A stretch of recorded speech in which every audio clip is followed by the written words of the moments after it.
હું છું હિના અને આપ જોઈ રહ્યા છો આપણું ગુજરાત સમાચારની વિસ્તારથી વાત કરીએ તો અમીરગઢમાં વરસાદ બાદ જાહેર માર્ગો પર ખાડા રાજ હોવાનો અહેવાલ ઇન્ડિયા ન્યૂઝ ગુજરાતમાં સૌપ્રથમ પ્રસિદ્ધ કરવામાં આવ્યો હતો।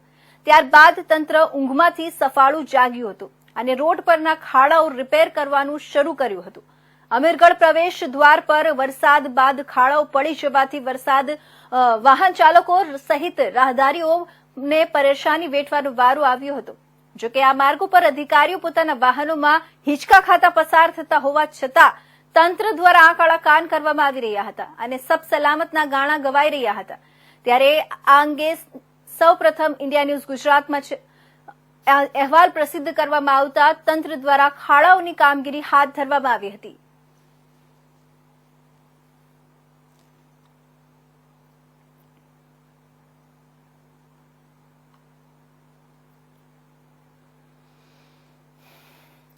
તો આણંદ શહેરમાં પોલીસ પરેડ ગ્રાઉન્ડ ખાતે પોલીસ કર્મચારીઓની જુદી જુદી ટીમો વચ્ચે રસ્સાખેંચ ટુર્નામેન્ટ યોજવામાં આવી હતી, જેમાં પોલીસ કર્મચારીઓ પોલીસ અધિકારીઓ જુદી જુદી ટીમો વચ્ચે સ્પર્ધા થઈ હતી।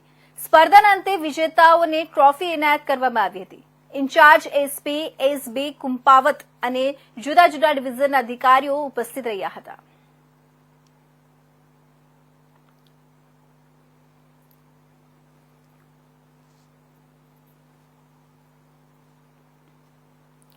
તો અરવલ્લીમાં મોડાસાથી રાજેન્દ્રનગર ચોકડી રોડ બ્લોક કરવામાં આવ્યો। 20 કિલોમીટરનો માર્ગ ખખડધજ બનતા વાહન ચાલકો અને ગ્રામજનોમાં રોષ જોવા મળ્યો। આ વિસ્તાર બિસ્માર હાલતમાં હોવાથી કંટાળેલા લોકોએ ખંભીસર પાસે રોડ બ્લોક કર્યો હતો। ખંભીસર પાસે રસ્તા પર બાંકડાની આળસ મૂકીને રસ્તો બ્લોક કર્યો હતો। મોડાસાથી રાજેન્દ્રનગર સુધી 4 માર્ગીય બનાવવાનું કામ મંદ ગતિએ ચાલતું હોવાથી લોકોમાં ભારે રોષ જોવા મળ્યો હતો। અરવલ્લી અને સાબરકાંઠા જિલ્લાને જોડતો મુખ્ય રસ્તો છેલ્લા કેટલા વર્ષોથી બિસ્માર છે। રસ્તો બ્લોક કરતા પોલીસ અને આરએનબીના અધિકારીઓ ઘટના સ્થળે પહોંચી લોકોને સમજાવટ બાદ રસ્તો ફરી શરૂ કરવામાં આવ્યો।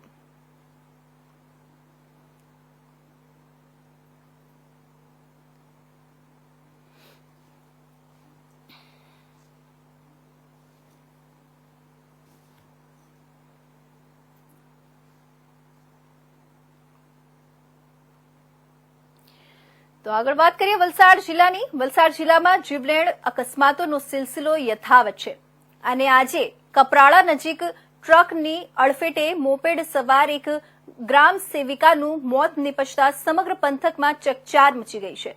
કપરાળાના સાહુડા ગામમાં ગ્રામ સેવક તરીકે ફરજ બજાવતા મૂળ રાજકોટના કૃપાલીબેન સંઘાણી કપરાળા નજીકથી મોપેડ પર પસાર થઈ રહ્યા હતા। એ વખતે જ બેફામ દોડી રહેલી એક ટ્રકે મોપેડને જોરદાર ટક્કર મારતા ગ્રામ સેવિકા ગંભીર રીતે ઇજાગ્રસ્ત થતા મોત નીપજ્યું હતું। બનાવની જાણ થતાં જ કપરાળાના ગ્રામ સેવક મંડળના હોદ્દેદારો અને અન્ય સરકારી કર્મચારીઓની સાથે સ્થાનિક અગ્રણીઓ પણ ઘટના સ્થળે પહોંચ્યા હતા। મહત્વપૂર્ણ છે કે વલસાડ જિલ્લામાં છેલ્લા કેટલાક સમયથી જીવલેણ અકસ્માતોની સંખ્યામાં વધારો થઈ રહ્યો છે અને નિર્દોષ લોકોના જીવ હોમાઈ રહ્યા છે। ત્યારે આજે નાસિક હાઈવે પર કપરાળા નજીક અકસ્માતમાં યુવા ગ્રામ સેવિકાનું મોત નીપજતા સમગ્ર પંથકમાં ગમગીનીનો માહોલ છવાયો છે।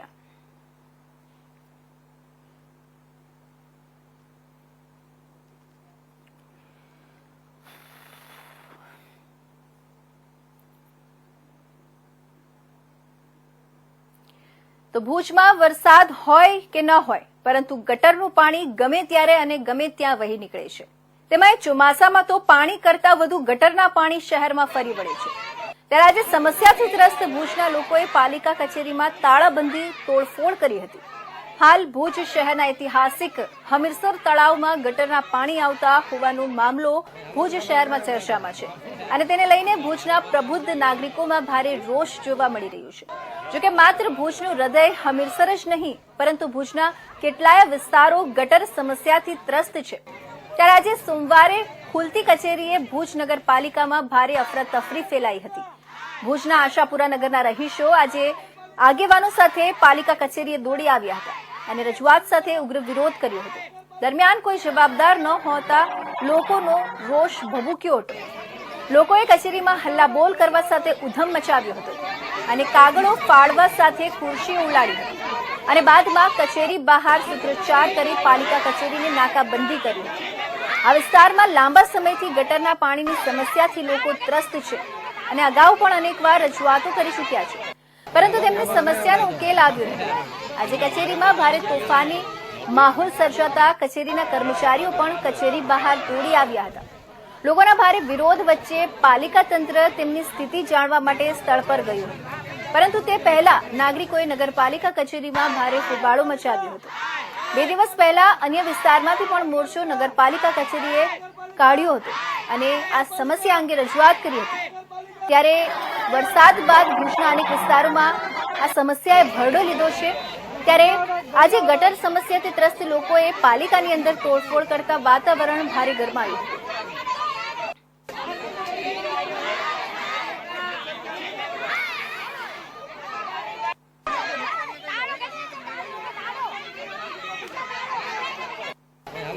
વાટવા પોલીસ સ્ટેશન હદમાં કરોડથી વધુની લૂંટના બનાવનો મામલો સામે આવ્યો છે. પોલીસે 3 ઇસમોને ઝડપી પાડ્યા છે. ફરિયાદી કલા ગોલ્ડના કર્મચારી યાજ્ઞિક જોશી, અન્ય સાથી ધનરાજ બાગડે તેમજ મોહિત જોશીની ધરપકડ કરવામાં આવી છે. મોહિત જોશી ફરિયાદી યાજ્ઞિક જોશીનો પરિજન છે. એલસીબી પોલીસે ઊંડાણપૂર્વકની તપાસ બાદ લૂંટને અંજામ આપનાર મોહિત જોશીને અમદાવાદથી ઝડપી પાડ્યો છે. કલા ગોલ્ડ નામની અમદાવાદની કંપનીના સેલ્સમેન બન્યા હતા. લૂંટના ભોગ તેઓએ 5 સપ્ટેમ્બરે ફરિયાદમાં દર્શાવ્યું હતું. 3 ઇસમોએ પાછળથી આવીને છરી વડે ઝપાઝપી કરી હતી તેવું પણ ફરિયાદમાં દર્શાવવામાં આવ્યું હતું. સેલ્સમેન ફરિયાદી યાજ્ઞિક જોશી અને ધનરાજ બાળગે ગયા સોમવારથી સૌરાષ્ટ્ર વિસ્તારમાં કામ અર્થે હતા. કુલ 1,15,82,000ની લૂંટને ફરિયાદ આપી હતી અને વધુ કાર્યવાહી હાથ ધરાઈ હતી. માધ્યમથી સૌ પ્રથમ તો જુનાગઢ જિલ્લાની 180 ટીમને મારા નતમસ્તક પ્રણામ છે અને એમને સેલ્યુટ છે. જે કામગીરી એમને કરી છે એ બિરદાવવા લાયક છે. કઈ રીતે આખી ઘટના બની, શું હતું? ઘટના એવી બની હતી કે અમારા સેલ્સમેન યાજ્ઞિક જોશી અને ધનરાજભાઈ 2 જણા ટુરિંગમાં નીકળતા હતા અને દર વખતે રૂટિંગ મુજબ એમનું કાર્યક્રમ પ્રમાણે હતું અને એમને ષડયંત્ર રચી અને જાતે જ આ કાવતરું કરેલું. અને આપણી જુનાગઢ પોલીસ, એલસીબી, એસઓજી જે બી જ્યાં આગળ એમને જે મહેનત કરી છે, તનતોડ મહેનત, નિસ્વાર્થ અને કોઈ પણ સ્વાર્થ વગર કરી છે. અને જે રીતે એમને આ જે પાછું લાવ્યું છે ને એ મેં મારી જિંદગીમાં ઘટના પહેલી વાર જોઈ છે. એટલે બહુ સરસ કામ કર્યું છે, બહુ બિરદાવવા લાયક કર્યું છે. અને એમના જેટલા બી વખાણ કે એમના અભિનંદન આપું ને એટલા ઓછા પડે એવા છે. સમજ્યા તમે? મારે જાહેર જનતાને બી એ જ કહેવું છે કે આપણે ગમે ત્યારે પોલીસ વિશે ગમે તે વસ્તુ ગમે ત્યારે વિચારી દેતા હોઈએ છે ને એ તદ્દન ખોટું હોય છે. આપણે જાતે નિહાળવું જોઈએ, જાતે સમજવું જોઈએ. અને દરેક પોલીસને જેમ બોર્ડરને રિસ્પેક્ટ આપીએ છીએ ને એમ એક પોલીસને આપણે એવો રિસ્પેક્ટ આપવો જોઈએ. તમે 4 રસ્તા ઉભા રહેલા પોલીસને પણ આપણે ગમે ત્યારે ચોસડાઈથી વાત કરતા હોઈએ છીએ. ખરેખર આપણે આ ખોટું કરી રહ્યા છીએ. આપણે દરેક વ્યક્તિને સમજવો જોઈએ, જાણવો જોઈએ અને પછી એના ઉપર તમે એલિગેશન કરવું જોઈએ. મારે દરેક જાહેર જનતાને એટલું નિવેદન છે, ક્યારેય કોઈ પણ પોલીસ વિશે આપણે મદદ ના કરી શકીએ તો કઈ નહીં, પણ એમનું ક્યારેય ખરાબ તો ના જ બોલવું. મારી જાહેર જનતાને ફરીને નમ્ર વિનંતી છે, ક્યારેય કોઈ પોલીસ વિશે તમે આવું ક્યારેય નિવેદન ના આપતા. આ તમે જે વાત કરો છો કે આવી રીતે જે સેલ્સમેન ઉપર ભરોસો મૂક્યો છે, આવી રીતે મૂકી શકાય ને ના મૂકી શકાય, એના 2 રસ્તા છે. મૂકી શકવામાં કેવું છે કે જયારે આપણે અમારી પાસે 3-4 વર્ષથી આ માણસો હતા, પણ ક્યાંક એમની બુદ્ધિ ભ્રષ્ટ થઈ હશે, ક્યાંક એમની મજબૂરી હશે ને એમને આ પગલું ભર્યું છે. એટલે આ માણસો બી મારા પાસે 2.5 વર્ષથી હતા. આવું પહેલી વાર આવી ઘટના બની છે. એ હવે મારું નસીબ છે. ગત 5 તારીખે કુતિયાણાથી બાટવા આવતા ડફાળાના પાટિયા પાસે 2 અમદાવાદના વેપારીઓએ પોતાની સાથે રહેલા આશરે 2.5 કિલો જેટલા સોનાની લૂંટ થયેલી હોવાની હકીકત, રાત્રિના 8 વાગ્યાની આસપાસ બનાવ બનેલો હોવાની હકીકત બાટવા પોલીસ સ્ટેશનને આપી. તાત્કાલિક આ બંને ફરિયાદીઓની પૂછપરછ કરી એમની ફરિયાદ લેવામાં આવેલી. Keshod SDPO Shri Thakkar, LCB, SOG અને સમગ્ર જિલ્લાની અલગ અલગ ટીમો છે આ બનાવને શોધી કાઢવા માટે કાર્યરત કરેલી. પ્રારંભિક રીતે એવું લાગ્યું કે આસપાસના કોઈ લોકોએ પણ આવું કરી શકે અથવા કોઈ રેકી કરેલું હોય એવી સંભાવનાને આધારે કુતિયાણાથી શરૂ કરી અને આ બંને ફરિયાદીઓ કે જે કલા ગોલ્ડના સેલ્સમેન તરીકે પોતાને વાત કરેલી, એ બંને સોમવારથી અમદાવાદથી નીકળેલા હતા. 4 દિવસ એ જૂનાગઢમાં સક્કરબાગ પાસેની રોયલ ઇન હોટલમાં રોકાયેલા હતા અને આસપાસના સોનાના વેપારીઓ પાસે પોતાના વ્યવસાયના જે સેલ્સમેનના જે સેમ્પલ છે એ બતાવવા માટે ગયા હતા એવી હકીકત બતાવેલ હતી. સમગ્ર રૂટના એસઓજી, એલસીબી અને અન્ય જે સ્થાનિક પોલીસની ટીમો કરી અને લગભગ જૂનાગઢ શહેરના નેત્રમ સહિત 400થી વધારે સીસીટીવી કેમેરાને આ જોવાની એક ઝુંબેશ આ 2 દિવસમાં ચાલેલી. સાથે સાથે એ ખરેખર ફરિયાદી શું વાત કરે છે અથવા શું બોલે છે એની આખી ટાઈમલાઈન પણ એક સેટ કરવામાં આવેલી. સાથે સાથે જો આકસ્મિક બનાવ બનેલો હોય તો આસપાસના 8-10 ગામડાઓમાં, બાંટવાના અને કુતિયાણા વિસ્તારના, આ બંને ગામડાઓમાં એક ઝુંબેશ ચલાવીને પરપ્રાંતિઓ જેટલા મજૂરો કામ કરે છે તો લગભગ 250થી વધારે પરપ્રાંતિઓની પોલીસ સ્ટેશનમાં લાવી પૂછપરછ કરવામાં આવી, એમના ઇન્ટ્રોગેશન ફોર્મ ભરવામાં આવ્યા. વારંવાર પોલીસને એવી શંકા જતી હતી કારણ કે FSL, ફિંગરપ્રિન્ટ, ડોગ અને આ બંને જે ફરિયાદીઓ હતા, એક યાજ્ઞિક જોશી અને બીજો જે છે એ ધનરાજ, આ બંનેની પૂછપરછમાં ઘણા બધા કોન્ટ્રાડિક્શન્સ એટલે વિરોધાભાસ આવી રહ્યા હતા અને એ વિરોધાભાસના કારણે પોલીસને શંકા ગઈ કે આમાં આ ઘટનામાં અંજામ આપવામાં ક્યાંક ને ક્યાંક આ ફરિયાદીઓનું ઇન્વોલ્વમેન્ટ હોવાનું પ્રાથમિક રીતે પોલીસને જે માહિતી મળી એના આધારે ખાસ જૂનાગઢ શહેરમાં એમની જે ગતિવિધિઓ, એમની કઈ કઈ દુકાને ને ક્યાં ક્યાં વધારાની કામગીરી કરી છે એના આધારે એક જગ્યાએ સ્ટેશનરીની દુકાને એમને કટર લીધેલું હોવાની માહિતી પોલીસને એક બાતમી મળી અને એના આધારે પોલીસે પૂછપરછ કરતા એમણે ત્યાંથી કટર પણ લીધેલું અને એ જ કટરનો ઉપયોગ આ ધનરાજના પીઠમાં જે ચરખા કરવામાં થયેલો હોવાની પણ એક આશંકા થઈ અને એના કારણે એની આરોપીની પૂછપરછ કરતા કબૂલાત થઈ. ત્યાર પછી સમગ્ર ઘટના છે એ એમણે માણાવદર શોરૂમમાં એમણે આખા દાગીનાના જે કંઈ સેમ્પલ હતા એ જાહેરમાં બતાવેલા અને એ સીસીટીવીમાં આવે એવી જ રીતે એમણે યુક્તિપૂર્વક આ દેખાડ્યા. ત્યાર પછી માણાવદરથી વચ્ચે એના ભાઈને બોલાવીને, એનો ભાઈ જે છે આ ફરિયાદી જોશી કે જેનું નામ છે મોહિત જોશી, એમને બોલાવીને રસ્તામાંથી આ તમામ પ્રકારના સેમ્પલ સોના છે એમને આપી અને એમને રવાના કરેલો. અગાઉથી એમણે પ્લાન કરેલો કે કોઈ પણ પ્રકારનું મોબાઈલથી કોમ્યુનિકેશન નહીં કરે. આમ છતાં આ બંને યુક્તિ પ્રયુક્તિથી એમણે કુતિયાણાના સીસીટીવીના શોરૂમમાં એ જ થેલો એમની પાસે સેમ્પલ ભરેલો છે એવો શો કરવા માટે એ ત્યાં શોરૂમના અંદર પણ જાય છે અને પછી એ થેલો એ પોતાની ગાડીમાં મૂકતો હોવાનો એક ડોળ પણ કરે છે. એ આ બધાને અંતે ગઈકાલે LCB ને તપાસ સોંપી હતી એટલે એમને અમદાવાદથી એમના ભાઈના ઘરેથી આ તમામ મુદ્દામાલ છે. ગોંડલ માર્કેટ યાર્ડમાં ચાઇનીઝ લસણના વિરોધમાં કમિશન એજન્ટ એસોસિએશનનો વિરોધ કરવામાં આવ્યો. ચાઇનીઝ લસણના વિરોધમાં આવતીકાલે તારીખ 10 સપ્ટેમ્બરના રોજ લસણની હરાજી બંધ કરવામાં આવી છે. માર્કેટ યાર્ડમાં દૈનિક 4 થી 5,000 કટ્ટાની આવક વચ્ચે લસણની હરાજી બંધ કરવામાં આવી છે. યાર્ડમાં આવેલા ચાઇનીઝ લસણના વિરોધમાં વેપારીઓનો રોષ ભભૂકી ઉઠ્યો છે.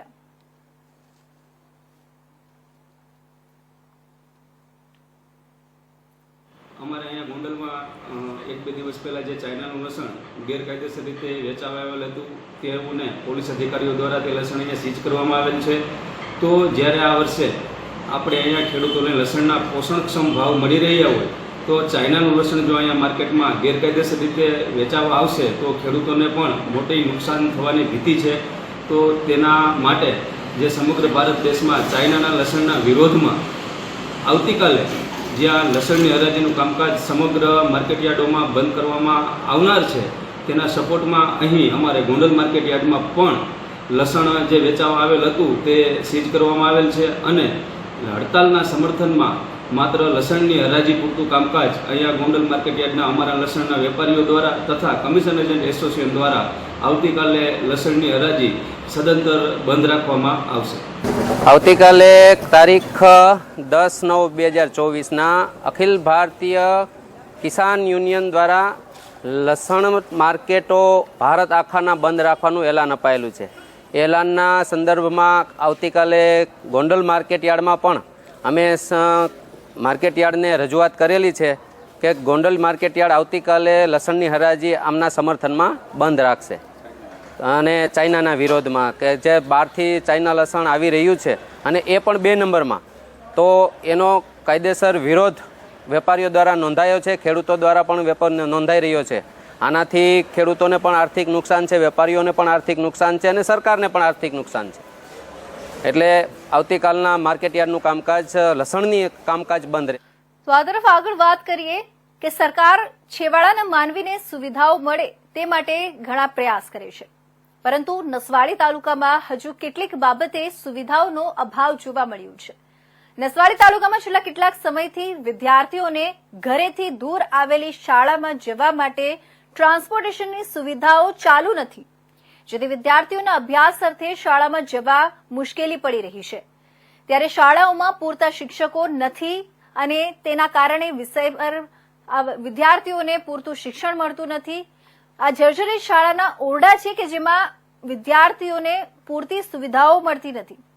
આવી ઘણી બાબતો છે જેના લીધે જય આદિવાસી મહાસંઘે આ વાતને ધ્યાને લઈને વિદ્યાર્થીઓ માટે ટ્રાન્સપોર્ટેશનની સુવિધા ચાલુ કરવા માંગ કરી છે અને તેમજ શાળાઓના નવા ઓરડા બનાવવા માટે પણ રજૂઆત કરી છે.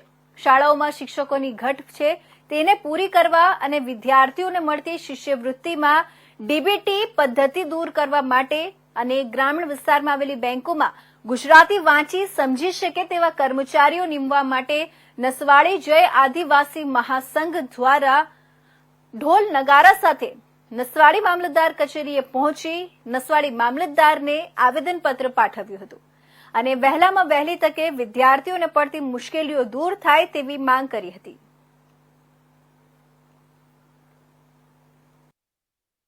આદિવાસી મહાસંઘ નસવાડી દ્વારા નસવાડી મામલતદાર કચેરીમાં આવેદનપત્ર આપવામાં આવ્યું છે જે શિક્ષણ બાબતે છે અને આ આવેદનપત્ર અમે વારંવાર આપતા હોય છે પણ ખરેખર સરકાર ધ્યાન દોરતી નથી અને આ શિક્ષણ બાબતમાં અમારા એવો પ્રશ્ન છે જે બાબતે અમે આજે ઢોલ નગારા સાથે ઢોલ વગાડીને સરકારની આંખો ખોલવા માટે, સરકારની ઊંઘ ઉડાડવા માટે અને અમારું કામ કરવા માટે આવેદનપત્ર આપવામાં આવ્યા છે. જેમાં અમારા મુદ્દા છે અત્યારે બાળકોને આવવા જવા માટે જે બસ સુવિધા, ટેક્સી સુવિધા ચાલુ હતી એ પણ સરકારે બંધ કરી દીધી છે, એ પણ અત્યારે સત્વરે ચાલુ થાય અને અમારા તાલુકામાં શિક્ષકોની ઘટ છે એ પણ સત્વરે પૂરી થાય એવી અમારી માંગ છે. અને અમારી ગામડાઓની પ્રાથમિક શાળાઓ જે જર્જરિત હાલતમાં છે એ પણ નવી બને એવી પણ અમારી માંગ છે. અને અત્યારે ગયા વર્ષની બી અમારા બાળકોને જે શિષ્યવૃત્તિ મળી નથી એનું કારણ છે ડીબીટી નહીં થવાને કારણે બાળકોને શિષ્યવૃત્તિ પડતી નથી. ખરેખર આ ડીવીસી સિસ્ટમ ના હોવી જોઈએ જેથી કરીને અમારા બાળકોને શિષ્યવૃત્તિ પણ મળી શકે. આવી અમારી ઘણી બધી માંગ છે. જો આ અમારી માંગ નહીં સંતોષાય ટાઈમસર તો અમે ગાંધી ચિંજા માર્ગે આંદોલન કરીશું એવી અમે સરકારને ચુસ્તપણે જાણ કરીએ છીએ. ખરેખર અમારા જે મુદ્દા છે 10 મુદ્દા એને ધ્યાનમાં દોરીને સરકારે સત્વરે અમારા માંગ મુજબ કામ પૂરું કરે એવી અમારી માંગ છે. જય આદિવાસી. તો વાત કરીએ આણંદ શહેરની, તો આણંદ શહેરમાં ગણેશ મહોત્સવ દરમિયાન 3 દિવસના ગણેશજીની સ્થાપના કરવામાં આવી છે. ગણેશજીની સ્થાપના કરનારા ભક્તો દ્વારા આજે ગોયા તળાવ ખાતે ગણપતિ બાપ્પા મોર્યાના નાદ સાથે વિસર્જન કરવામાં આવ્યું હતું. ગણેશજીની મૂર્તિઓનું વિસર્જન કરીને દુંદાળા દેવને ભાવભીની વિદાય આપી હતી.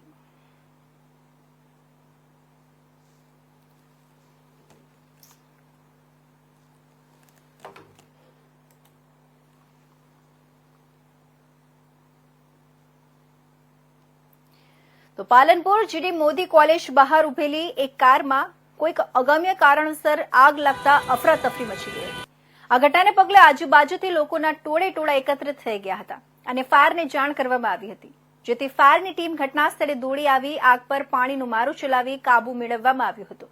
જોકે આગ પર કાબુ આવે તે પહેલા જ કાર બળીને ખાખ થઈ ગઈ હતી. આ અંગે ફાયર વિભાગના સૂત્રોએ જણાવ્યું હતું કે કારમાં શોર્ટ સર્કિટના કારણે આગ લાગી હોવાનું અનુમાન છે. જોકે કારમાં લાગેલી આગ ઉપર કાબુ મેળવી લેવામાં આવ્યો છે. કોઈ જાનહાનિ થવા પામી નથી.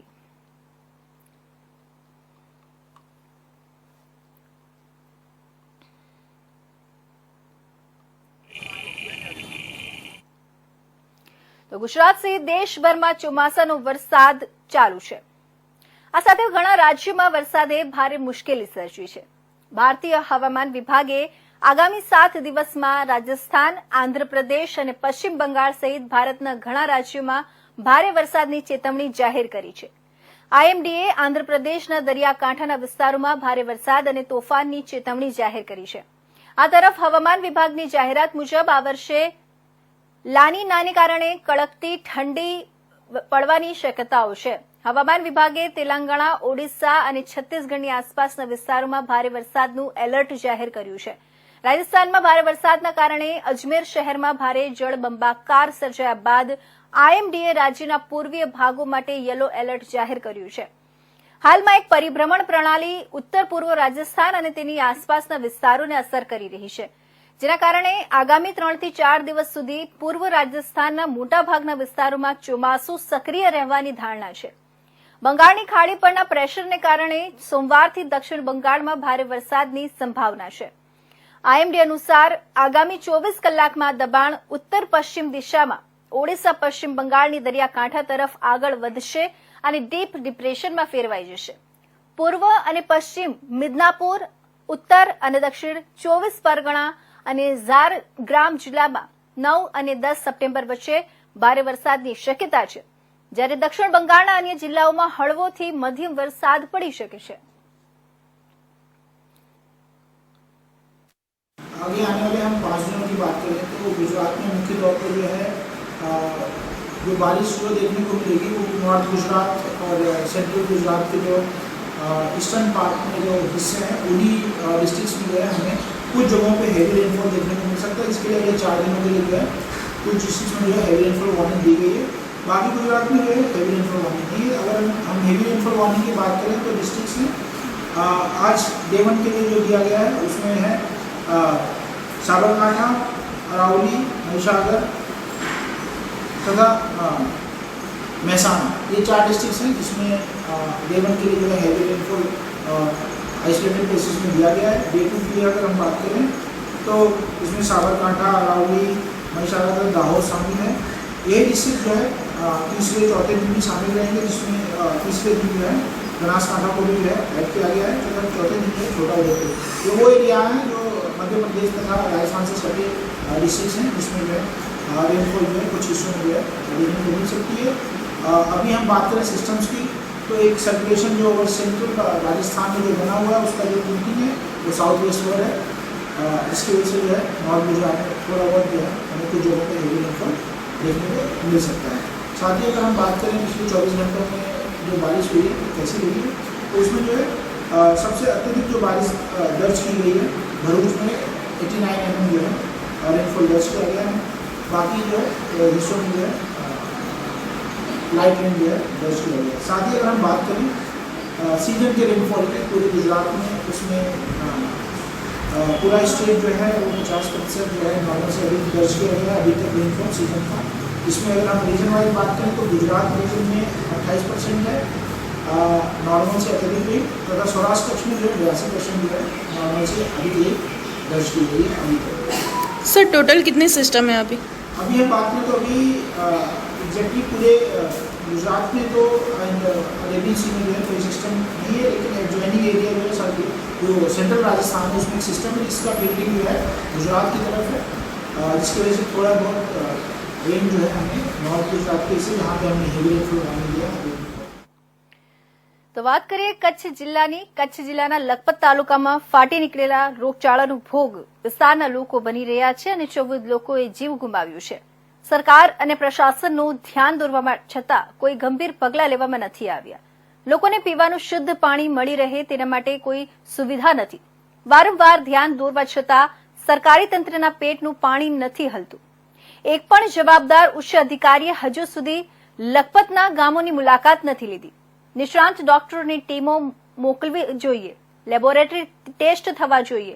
લોકોના જાનમાલના રક્ષણની જવાબદારી સરકારની છે, આમાં બેદરકારી ન ચાલે. ત્યારે @CMO ગુજ @ભૂપેન્દ્ર P BJPજીને વિનંતી કરું છું કે તાત્કાલિક સિનિયર અધિકારીઓને રોગચાળાથી પ્રભાવિત વિસ્તારોમાં મોકલે અને પરિસ્થિતિને કાબૂમાં લેવા યોગ્ય કાર્યવાહી કરે.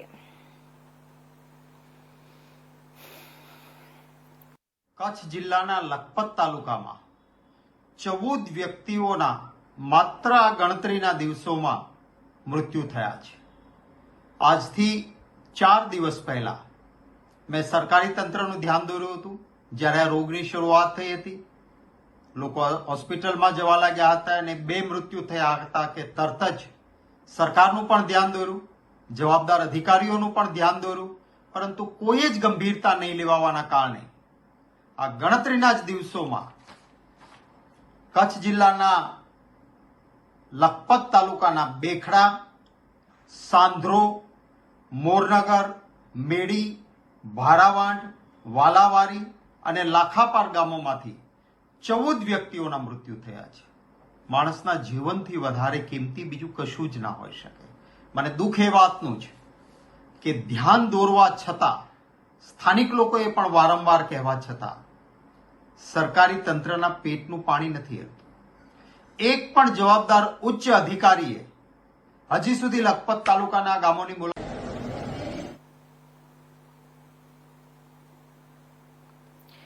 તો અત્યારે સમાચારમાં બસ આટલું જ. નવા સમાચાર સાથે ફરી મળીશું. ત્યાં સુધી જોતા રહેજો ઇન્ડિયા ન્યૂઝ ગુજરાત.